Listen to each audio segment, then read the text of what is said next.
for him. Chama as well on this Bane jungle pick that really, has kind of struggled. Oh, and right now, there's the level 4. The Shadow Kill going to come through. D7 in trouble. One hit away. Can't get away from it. ZXara able to grab a kill. Now going to be dealing with a couple. Fury flickers in offensively. Still trying to get a couple shots off. Who's going to be able to get the kill? He goes down. Safe. ZXara escapes. Well, wow. Meanwhile, Bebex on a pursuit. Trying to take down Seacat. Will still make it? Yes, it will. One more hit, and there you go. Falling down the hands of Bebex. 3-0 straight away for Mongolia. Whew, that's looking rough for Cambodia already. And meanwhile, all this happening before the next turtle. Forbid has to flicker out too. ATM. There's just so much action happening here. Bebex going to be in trouble now. 2 versus 1. Can't escape it. Will fall. So now Cambodia on the board here, leading into that turtle, as it is fighting for positioning here to work around with ATM and Aizen. Once again, this is going to be a flashy matchup for them in the XP lane. Both teams getting situated. Orange buffs being secured as well alongside the purple as they get in position. Positioning wise, they have more vision if you're Mongolia. You have the Navari on your side. A lot of plays right now and where Cambodia players are could actually be revealed with the usage of that Astral Recall and also the Astral Echo. So with this, the advantage of the early game, they kind of respect it in a way. But ADM is right on in the middle of 4. Yeah, ATM going to go in. Whew. Okay. Well, we were about to witness how exactly that would go. ATM was trying to buy some time there, of course. This is the first neutral objective that they have to go through. So, hopefully we get things smoothed out, settled out here, because we, of course, we don't want to have to, go through this. But, as far as this early game, if hopefully we just have this one quick break and then they're able to resume there, because ATM was caught in like an area where he most likely would not be able to live that. He did get the Cult Altar out, though, if I remember. Popped it out, yeah. Yeah, he did get that out. So this could allow them to be in a position, once again, where they might be able to win that fight. They might be able to grab that first objective, because a start already at 3, 3 kills down for Mongolia, that's already a great start for them. Yeah, speaking of start also, you have the Elegant Gem present for Forbid, and most of the time he lands that Astral Echo in such a perfect angle that reveals so much of the places on where the members of Cambodia is. But by just looking at that moment of engagement, well, a lot of things has been used. Resources, ultimates. Yeah. Well, that's how we get to the part that if the action returns, going back. Yeah, I was going to say, I'm sure, the players themselves, they want to be able to just go through this, without the basically these moments, right? Because it's hard when you're going into a team fight and you have, especially around early objectives, like this could eventually be a Lord, and that's kind of what we saw earlier, right? So you're in this position where once you come back, you got to be right on your toes, and in this case, ATM is looking to pretty much replicate, like what I mentioned in the previous games, where he got his hands on the Arlot. He's pretty flashy on it. He's going to be landing those final slashes on point. And this is, like I said, this is what he was doing with this first turtle, trying to get those resources or those ultimates out, because really that's kind of what you have to do, especially going against this Faramis. And, in terms of like itemization and everything right now, it's still relatively early. So as far as things kind of falling into place, it's mostly, you have 2 early kills on Bebex. Like that's probably one of the biggest components here is the 2 early kills. He's going to be able to scale up really well on that. Like we saw, even the aggression early on where we saw that kind of split with ZXara pushing in for D7. So this would all set things up relatively well, I would say, for both teams if whoever can grab this turtle. Yeah, a lot of pokes, though. We can tell so much about what could happen in that moment that we stopped from seeing that Lord or the turtle take. So a lot of things can be observed, but as we go on with the progress of the game, that's where we kind of like gonna enjoy how will they progress through second time around. Because with the laning and how composition is concerned, a lot of things can happen mid-game to late game. So we'll just leave it up on when will the moment return. So going back to our discussion on how beautiful this country is. Yeah. Now, what is Again, we can't really break down, you know, yeah. the, well, a lot the of 2 things. minutes. We could break down a lot of stuff, guys. But that is just completely observation and possibilities. But going back on our experience, since this is the last day and the grand finals is coming up slowly and shortly. So wait, let me ask you this. Oh, go ahead. Because, got me you know, we got to see the players answer this question.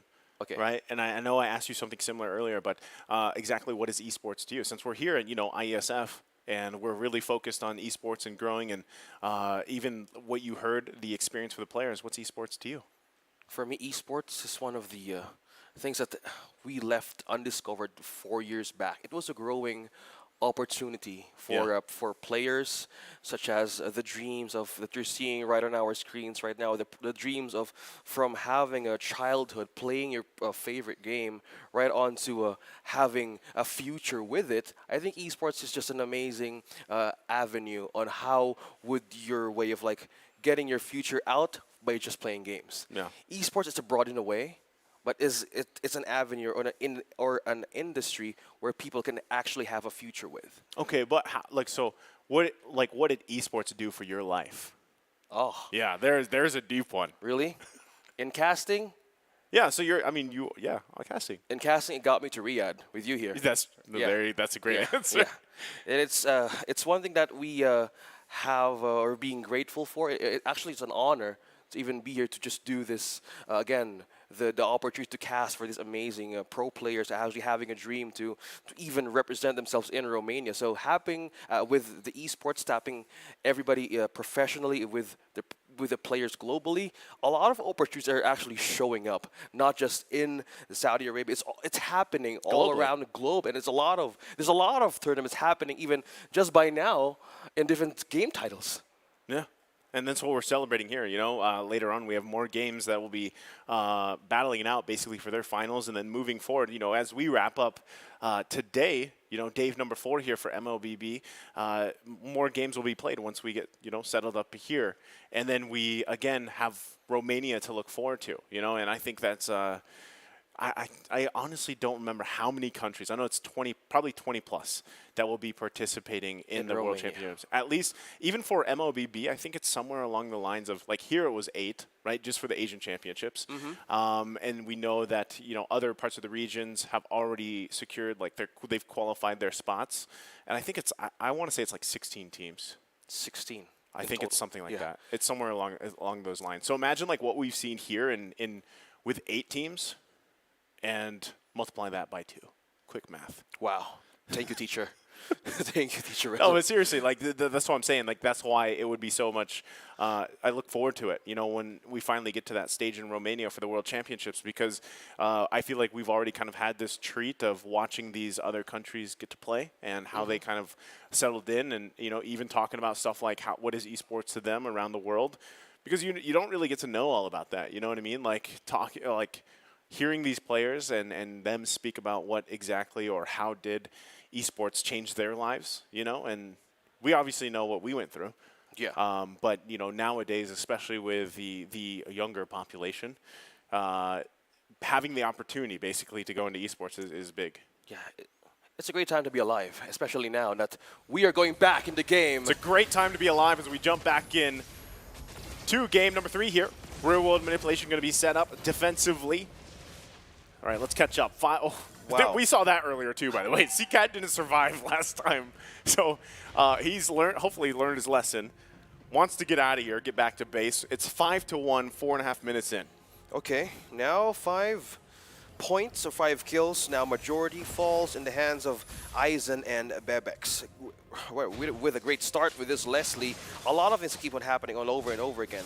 Back under the focus on ATM and Aizen. Ahead by 1 level, but this is just a showdown that keeps on happening. You cut lanes, EXP's job, now going back in this D7. D7. Gonna be in trouble here. Can't escape that. ZXORA picking up a kill.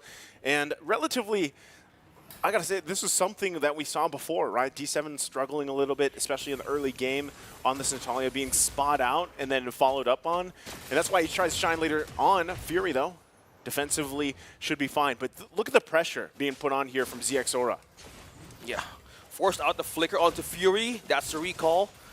Connecting once again from from Forbid. Now with the setup here, a lot of space is being created by just the pressure of Ethan is doing. Look at that. A lot of snipers just falling in line and into place. Aizen going to jump in. He already flickered in too. Got the stun. Still going to be going for D7. Backs off though. Knows that he can't commit to the kill. So Turtle for the taking should be secured. It is by ZX. ATM with the final slash towards Ethan. Going to be in a bad position himself, but will still survive. ATM quite low as well, and they back off. Aizen with a good pressure and a good zone out right on to Cambodia. And also the flicker out by just how they managed to put Fury out few seconds before they wanted to take that objective was just a massive move to push them back few meters ahead. Oh, this is just one way of like dealing how they wanted to start this early game strong. That's going to be frustrating, you know, if you're the Natalia player and you're playing into a Novaria, the fact that you're trying to get into position and you just get spotted out, right, with the way that she works here. So definitely going to be a struggle for D7 like we saw previously. He's going to have to work around that. CCAT too, having a little bit of rougher time this time. He does just pick up one of his first items. ZXora though, again going to be able to spot out D7. He's going to get dragged by the Stampede. Under the turret he goes. ZXora picking up another kill.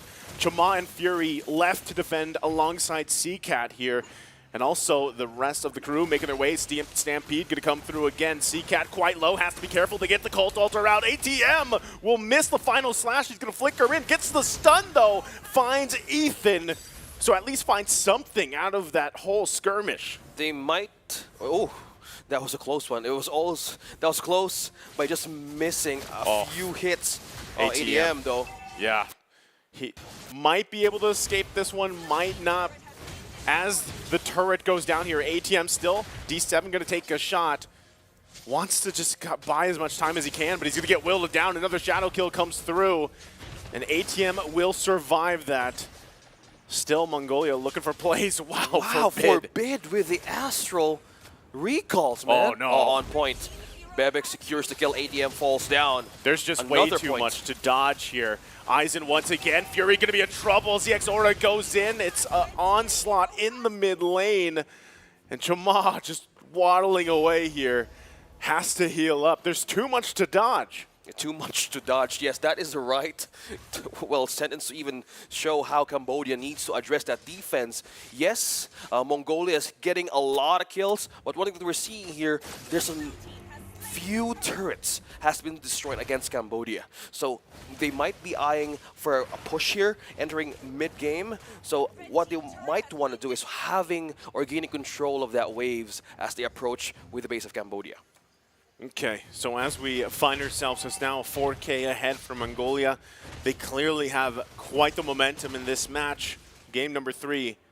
And they're going to have to continue to maintain it, push the pedal to the metal here, because Cambodia really trying to just bunch up, you know, and try to find something for their favor. But even now, you can see some of the damage is coming through from Fury, but still, can they actually fight? ATM going to final slash. Aizen just takes it completely fine. ZXora under the turret goes with the shadow kill. They're pressing the situation. They're in trouble. Fury will fall. CCAT to follow. It's 3 down for Cambodia. Mongolia they mean business here. See Sara starting the right moment to press that Uji shadow kill right in the tightest placement that Cambodia has in that turret. And they still not stopping on a concealed play. D7 might be poked here or might be pulled in, but that's just one way of like seizing the moment for Hayabusa right in to the defense of Cambodia. Yeah, this feels like D7 just got completely disabled here. I mean, he does not have any room to maneuver around. He's not able to scout around the way you would want to on a Natalia, and it's apparent, right, that he's struggling because of into the Novaria as well. That just it covers so much landscape. I mean, look at that, right? Just a couple shots here and there, and you're whittled down to the half health mark.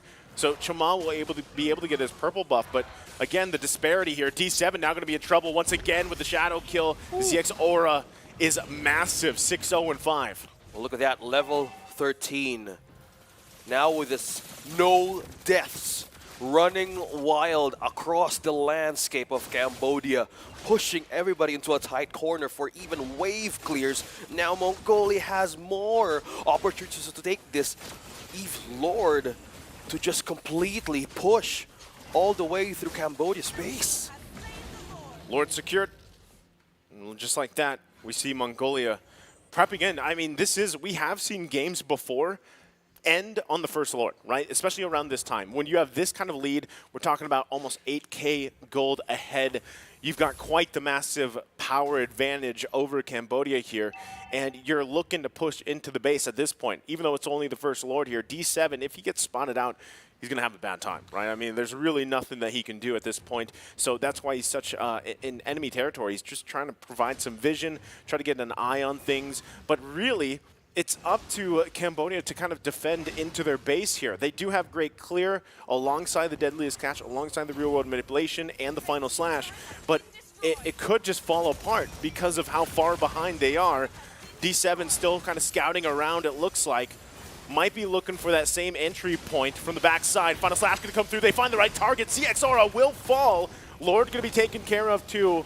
D7 might still get the call to go. The real world manipulation going to come down. They get the cult Doltor to follow. Ethan going to be in trouble. Do they have the follow-up come through? Eisen going to jump in a massive play. Double kill with that Bravest Fighter Flicker combo. And that is tough to deal with if you're Cambodia. D7 going to find his target. Can he get the kill? Gets the Flicker. Will find Forbid. Now on the run here, Chama trying to help him out with the Deadliest Catch. Not going to be enough, though, as he falls under the turret. Man, what an exchange. This is the defense that needs to be checked from the side of Cambodia. So we're looking back on the items being present. We have the Molten Essence, we have the Brute Force Plate, you have the Dominus Ice. This is the problem now from a snowball lineup that Mongolia created from minute 1 that is now being a headache right into almost 13 minutes into this game. No resources available and being swept out most of the time that Cambodia is doing. With 3 turrets left to defend, they might need to have to sacrifice one in those kinds of team fights that Mongolia keeps on doing.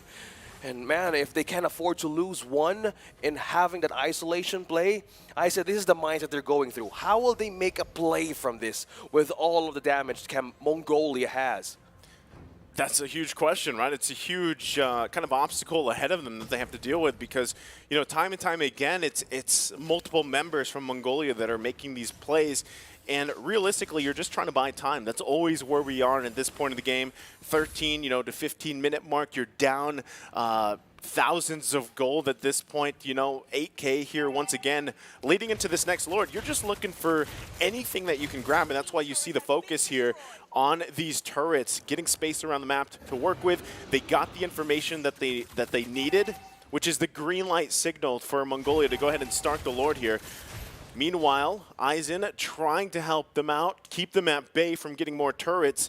Still, no Lord going to be committed. They might just look for a sandwich play here. They know, actually, they had the idea. They called it off. Let's go do the Lord instead. They need to be careful with moments like this. Yes, they have the presence of having a good wave clear with the presence of with Fury, the Beatrix, and as well as D7. So if they keep on going down deep like that, they also need to be careful. But now they need to strike through. They're so late. They were trying to get Forbid, but he's fine now. Shadow Kill going to be committed. ZX Aura is out of there. They did secure the Lord. He goes back. He's going to get caught. He will go down by D7. And now Ethan and Bebex here together. But it's a retreat from Cambodia. They do have to still deal with this Lord push. Okay, now they have a way to defend this. They still have all the tools right now. Going back on the items that we're trying to check out. Yes, defense is here. We have the Spread, we have the Hunter Strike, also the BOD, all the penetration that the Beatrix needs, and as well as the Natalia. Blade of Heptus is well present, but Shima here still holding on to this purple, though. Will still be worth it. Yeah, Shama's quite tanky, right? He's got that brute force. He's got the Athena shield. Look at the positioning of D7, though. Yeah, D7 doing what he does best, He's trying to wrap around. They're going to have to deal with this Lord here as they do. Forbid going to get taken out just like that, though. CCAT, nice setup with the RWM. Now Chama going. D7 going to get spotted out. He's looking for Bebex, but can't find him. Has to retreat. ZX Aura now making his way to the fight. Going to insert in, looking for D7 as he finds him, goes back in with a shadow kill and out. And now Eisen and the rest backing off here. Still the trade between both. But still Ice set on the mid lane looking for these inhibitor turrets. Okay, that was the vision, trying to take by D7 for his team. But the problem from that moment, Zizor was coming right off the base. Yeah. And he has 4 core items just even waiting to be used most of the time. That's why the OG Shadow Kill works so perfectly well. In this kind of light, they're just so soft, even to just even deflect. So with that kind of threat present, either they go in as a team or just have a way of a defense quadrant that Seacat can do, because the RWM most of the points were like state or press in a defensive way. Yeah, just even bounce back. It's great defense. Like, it's a great defense. That's why Eve is so picked so many times, right? She's prioritized because it's great utility. It's great just kind of setting up in objectives and even defensively. You know, it's amazing what you can do even down behind as behind as they were earlier. Right now, they're slowly kind of inching back into this game the best they can here, but still, technically Mongolia can kind of controls a lot of the territory. So it's up to Cambodia to try to find these wins where they are or where they can, and that's kind of what they've been doing, right? We're also getting to a point now where D7, despite having a rather rough early game, he's doing relatively better now, right? And a lot of this is just kind of the patience game for him. Where is he going to set up from? And also, it's up to Mongolia to try to find him, right? Because if they take D7 out, that's a huge worry that they have to not worry about anymore. Yeah, if D7 is the concern, look at that. Being pierced by the damage. He's gone. No, he's too deep. Gone. As we said, all into this next Lord. We were just talking about it because right now, Aizen or Cesara has the immortality present that they can just dive over and over again. Look at that. He could even zone out. They don't want Cambodia near the premises. It's better they defend. Yeah, and there's a push right down bottom. 2 problems being presented right for Cambodia. Yeah, Lord secured here. Another one for Mongolia. Now they're going to go ahead and prep up. Get ready for this push. This will definitely turn into turrets going down to the base of Cambodia, right? They are trying their best to hold on here. But like I said, if D7 goes down, you're already at a numbers advantage. You still have great clear, right? Deadliest catch, RWM. You got a final slash. You could force a situation, but relatively, you need to be able to defend this as much as you can. If you could get to the point where none of these turrets go down and somehow you find a pickoff before it and clear this Lord out, then great. But as we get closer to this 18-minute mark, it's going to get increasingly more difficult. So you can see that even Ethan trying to spot some things out here, but it's ultimately going to come down to this defense in the top side. Okay. And we're going back once again for a pause. And by just looking at the siege, 18-7, Mongolia is ready to march through the base of Cambodia.